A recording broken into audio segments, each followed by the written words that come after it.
नमस्कार। Hello friends, welcome to my channel Bigg Boss on roll. Torture task हो चुका है। टाइम गॉड के दावेदार भी बन चुके हैं। करणवीर, दिग्विजय, ईशा, विवियन, अविनाश और बग्गा जी। आज बिग बॉस ने टाइम गॉड बनाने के लिए एक नया टास्क करवाया, जिसमें सभी दावेदारों के साथ साथ सभी घर वालों को भी पार्टिसिपेट करना था।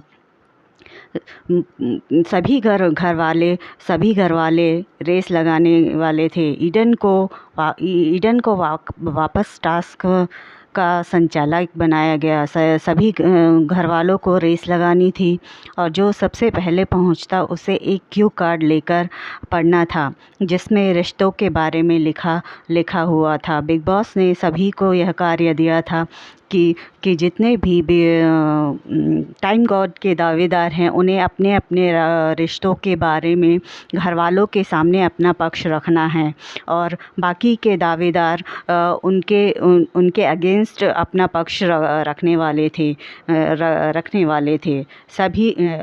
सभी लोग एक एक करके अपना अपना पक्ष रख रहे थे। एक वक्त में रेस में एक ही विजेता घोषित हो रहा था। जो सबसे पहले पहुंच रहा था उसे एक चांस दिया जा रहा था कि वो बाकी के पांच दावेदारों में से एक को टाइम गॉड की रेस से बाहर निकाल दे। सबसे पहले विवियन ने करण को टाइम गॉड की रेस से बाहर निकाल दिया। करण को अपने और अपने रिश्तों की क्लैरिटी ये कहा गया कि करण को उनके रिश्तों में क्लैरिटी नहीं है, इसलिए उसे बिग बॉस के टाइम गॉड की रेस से बाहर कर दिया गया। सारा ने अविनाश को चुमने, ईशा को, रजत ने बग्गा जी को और आखिर में दिग्विजय नया टाइम गॉड बन गया। अगेन शिल्पा जी के रिश्तों के बारे में काफ़ी चर्चा हुई कि शिल्पा जी के लिए विवियन सबसे ज़्यादा इम्पोर्टेंट रखते हैं। कोई भी टास्क हो वो करण के ऊपर विवियन को चुनती हैं। इस टास्क में भी उसकी ही चर्चा सबसे ज़्यादा हुई, जहाँ शिल्पा जी ने इस टास्क में कहा कि मुझे बहुत अच्छे से क्लैरिटी है कि इस टास्क में मैं करण को ही चुनूंगी। बहुत ही क्लियरली दिख रहा था, क्योंकि इस टाइम गॉड की रेस में विवियन नहीं था, तो उनके लिए बहुत ही साफ था कि वो करण का ही नाम लेती। ये तो मतलब ये दोगलेपन की भी नेक्स्ट लेवल का था, जिस पर सभी लोग काउंटर कर रहे थे और उन्हें मतलब सभी अपना अपना पक्ष काफ़ी अच्छे तरीके से रख रहे थे। बग्गा जी और ईशा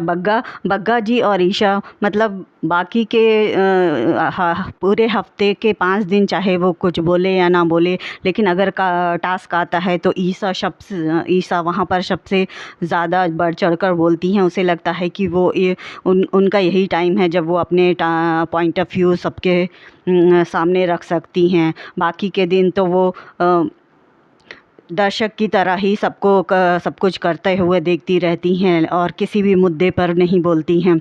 बग्गा जी भी इस टास्क में काफ़ी बढ़ चढ़ कर बोले और काफ़ी अच्छा बोले।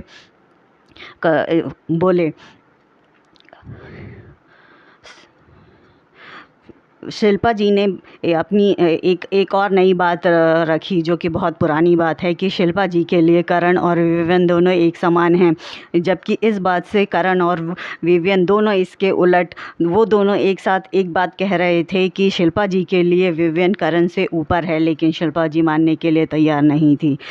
मतलब जिन दो लोगों को पता है कि वो कौन सी पोजीशन में शिल्पा जी के गेम में हैं, लेकिन शिल्पा जी उस बात को एक्सेप्ट करने के लिए तैयार नहीं हो रही थी। वैसे नई कंटेस्टेंट यामिनी थोड़ा दिखाई दे रही हैं। यामिनी उन चारों के ग्रुप में जाने की कोशिश कर रही हैं। मेरा मतलब है अविनाश, विवियन, ईशा और एलिस, इनके ग्रुप में जाने की बहुत कोशिश कर रही हैं।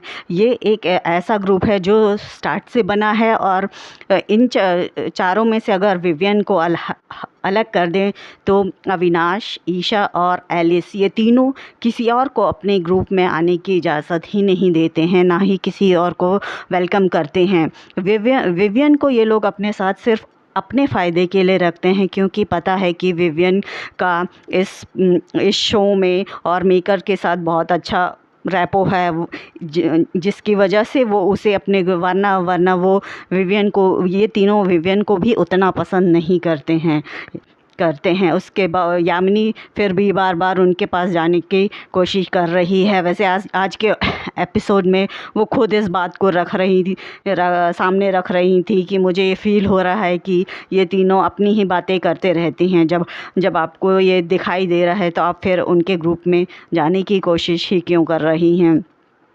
बाकी की दो कंटेस्टेंट तो मतलब वो दोनों आप मतलब न्यूट्रल होकर खेल रही हैं।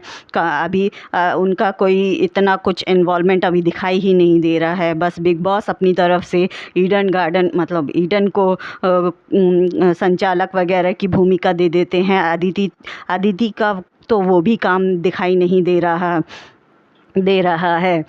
वैसे विवियन ने वापस से अपने लाडला वाला टॉपिक उठाया। मतलब करण ने ही उसे कहा कि तुम तो 14 साल काम कर रहे हो, इसलिए तुम इस कलर्स टीवी के और इनके मेकर्स के लाडले हो। तो विवियन ने कहा कि विवियन ने एक बात बहुत अच्छी कही करण से कि तुम भी इस एक चैनल को 14 साल दो और लाडले बन जाओ। करण बार बार विवियन के लाडले होने के टॉपिक पर क्यों बात करता है? जब उसे पता है कि वो लाडला है तो वो अपने पर ज़्यादा मेहनत कर अपना ज़्यादा ओपिनियन अगर इस शो में दे तो शायद मेकर उसे भी कुछ मौका दे टाइम गॉड बनने का, क्योंकि वो भी कलर्स टीवी के लिए काम कर चुका है, खतरे के खिलाड़ी जीत चुका है। उसे अगर अपना इन्वॉल्वमेंट अगर वो ज़्यादा दिखाएगा तो मेकर्स उसे भी अच्छा मौका देंगे आगे जाने के लिए, वरना उसे इसी तरह से दबाया जाएगा। वो अपनी कोई भी बात पूरी करता नहीं है और ना ही अपनी पूरी बात लोगों के सामने रखता है, वो चाहे विवियन हो, वो चाहे शिल्पा जी हो। जी हो। वैसे इस पूरे टास्क का यही था कि करण तुमसे ना हो पाएगा। करणवीर वापस से टाइम गॉड की रेस से मतलब वापस उसका पत्ता ही कट गया। वो भी सबसे पहले उसे ही निकाल दिया गया। वैसे एक तरफ से देखा जाए तो वो चाहे वो चाहे रजत हो, वो चाहे विवियन हो, वो सबसे पहले करणवीर को ही आउट करना चाहते थे।